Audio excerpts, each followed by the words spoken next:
All right, my name is Madeline Cerusi. I'm a management intern with Access ASU on the school partnerships team. Today, we're going to be covering a little bit of information about college entrance exams, mainly talking about the ACT and the SAT. So first, we'll go over why standardized tests are important, the differences between the ACT and the SAT, some strategies for helping you study and prepare, and then next steps for specifically junior students who may be listening. So why are these specific tests necessary? University admission representatives do use this to review your admissibility. So to see if you're able to be accepted into their university or otherwise. So it's really important that these tests are taken seriously and taken in order to make sure that you can use it as a way to get accepted specifically into some of our state universities. Not every school requires that you take these standardized tests, but it is important, as you see down at the bottom, because it's used for merit scholarship consideration. So for students who do not have a standardized test such as the ACT or SAT on file, it's going to be much less likely to get the full amount of scholarship money that you might be applicable for if you don't have this test on file. Regardless of what your score is, you want to make sure that you take this test. Some school districts do require it, others do not. So just be looking out as to what your school district requires, or if there's a specific test that your school district may require you to take in order to prepare for college readily. So how do I know which one to take, the ACT or the SAT? They're a little bit different as far as what they contain, but they both test you over multiple choice or also optional writing sections. So they're made up of the same components: math, reading, writing comprehension, and then optional science in the ACT test. But that is going to be essentially the same. As you can see, the time amount is essentially the same. The number of questions is very similar. The way that they're scored is a little bit different. The ACT only goes up to a 36, while the SAT goes to a 1600. As far as just the general way of the test, the ACT, some people may say it's more knowledge of the material, while the SAT is more made up of reasoning, critical thinking, the ability to look beyond the problem and not just know the answer to things, but be able to explain it. So that can help you decide which test is more fit for you, but also keeping in mind that certain school districts do test certain tests in their district. So if that's the case, you can be comforted by the fact that these tests are very similar, and while you're able to take either or both, there's no huge differences between the two. So as we can see a little bit closer look at the ACT, the essay section is optional. Both the ACT and the SAT, as we'll see here, move very quickly. It is a way to practice time management, and it's important to study in a way that is timed so that you're prepared for these tests. It's straightforward. Like I said, it asks for the answer, knowledge of the material. And when we look at the SAT, or we look further in the ACT, these are the sections that it's comprised of: English, math, science, and reading. And as I mentioned before, there is an optional writing section. All of these are going to be multiple choice and timed as well. When we look at the SAT, once again, the essay section is optional. It moves quickly, it's straightforward, and it's good for students who use logical reasoning. So they're very similar in the way that we're comparing these two tests. And then the breakdown is also similar to the ACT. The only difference is that there is no science section, and there is a section in the math area that does not allow a calculator, whereas in the ACT, you can use a calculator for all of the different sections. So it could be really helpful to go onto both of the different websites for the ACT and the SAT, which we'll show later in the presentation, to get a better idea of which test might fit better for you. The most accurate way to choose which one is going to be to do a practice version of the test.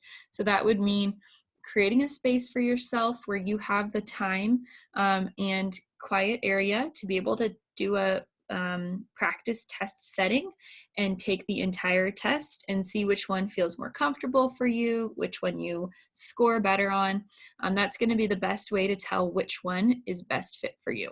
And these are the links to be able to do that. So when do you take these exams? There is a lot of flexibility of when you can take these different exams.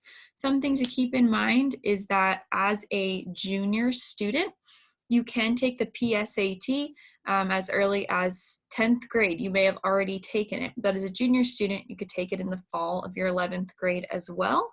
And the same thing for the pre-ACT. It could be done in the fall of your sophomore year, and you could take a second attempt anytime.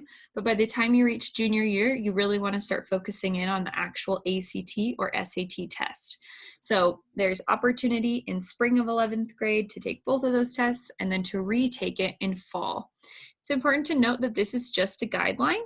Both tests are offered 7 times each year, and you can register for any of those testing sessions. They are typically offered at a high school or local library. And you do need to register ahead of time as well as pay for the tests.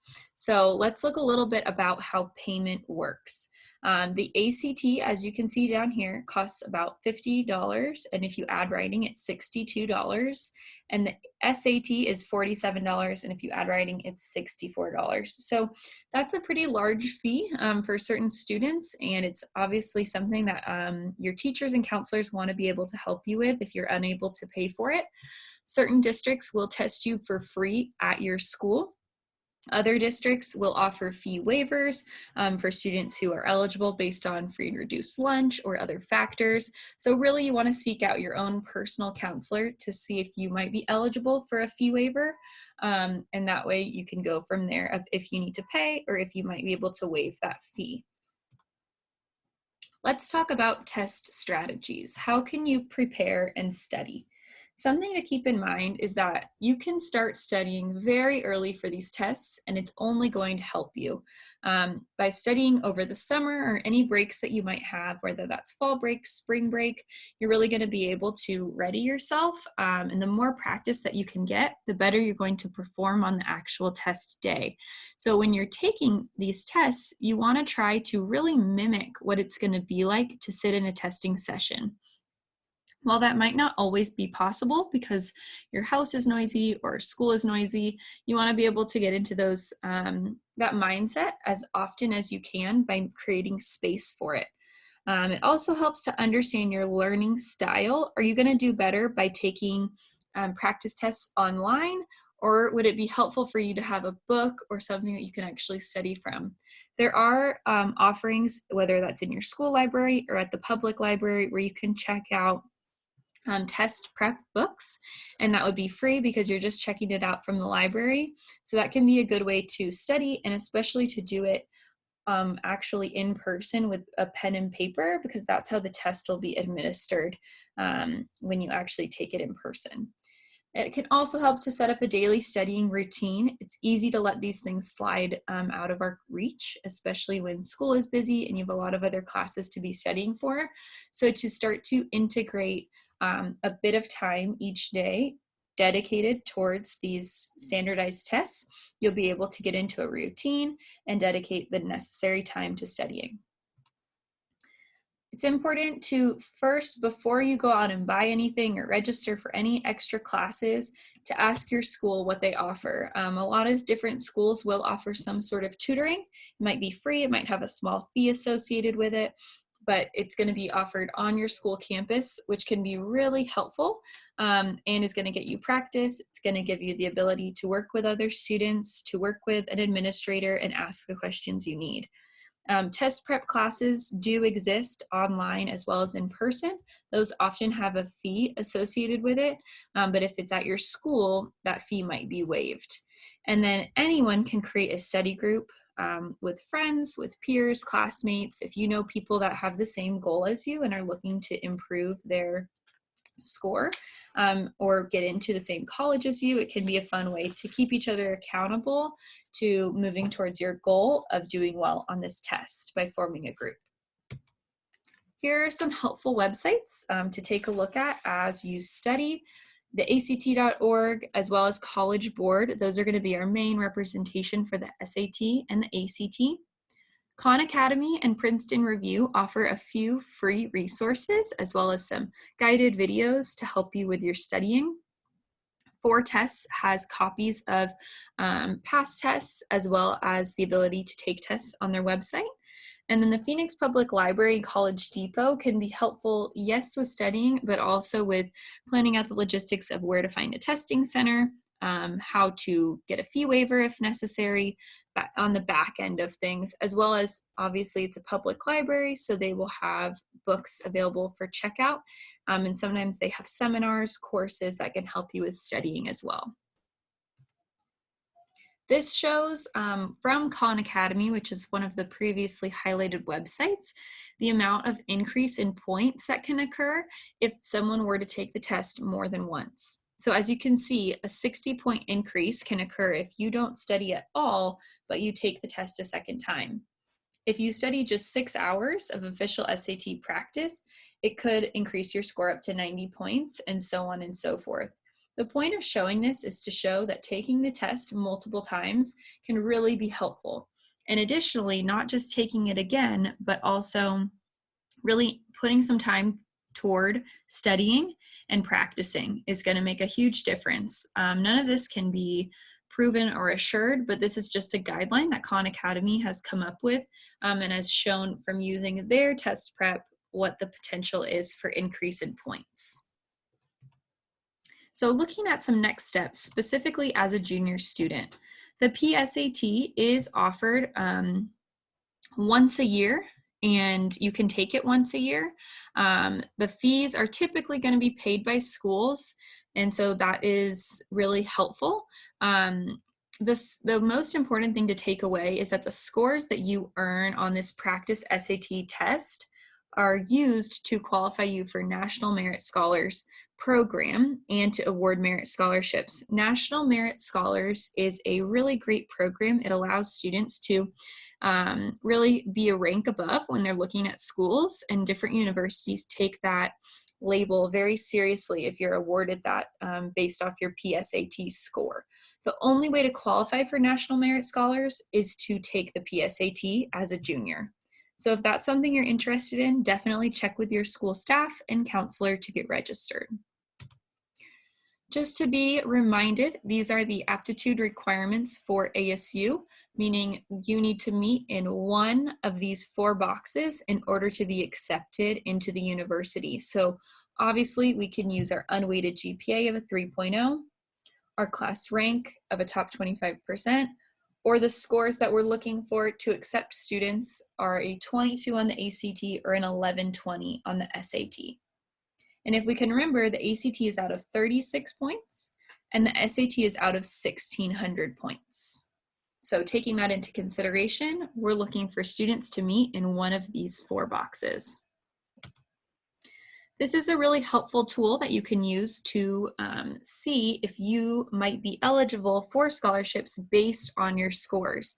So the link is down at the bottom in maroon. You can go there on your own time and try filling in different scores, whatever your GPA might be, your class rank, to test and see how your amount of merit scholarship can increase based off of your test scores. Few last things to keep in mind. You want to make sure that you list the schools that you want your scores to be sent to on your ACT test or SAT test. So when you go into that test setting, make sure you have those schools ready, whether it's Arizona State University or a different university that's in state or out of state. Know the name so you can list it on your test. There are some fees for late registration, so trying to stay on top of that would mean paying attention to school announcements, meeting with your counselors regularly. And additionally, some colleges and universities will require that your scores are received in order to be placed into a certain English class. So making sure that, like we mentioned before, your scores are sent to the schools that you would like, and that you, if you're going to a school that requires this, you know ahead of time. Here are some additional test dates and deadlines. This can also be found on both of these test websites for the most up-to-date information. Down at the bottom, you can see that ASU does need all test scores by May 1st in order for you to start the following year. And that is all that I have today. Thank you so much for listening and tuning in. I hope this was helpful. Please make sure you reach out to school staff, counselors, and ASU representatives if you have any additional information.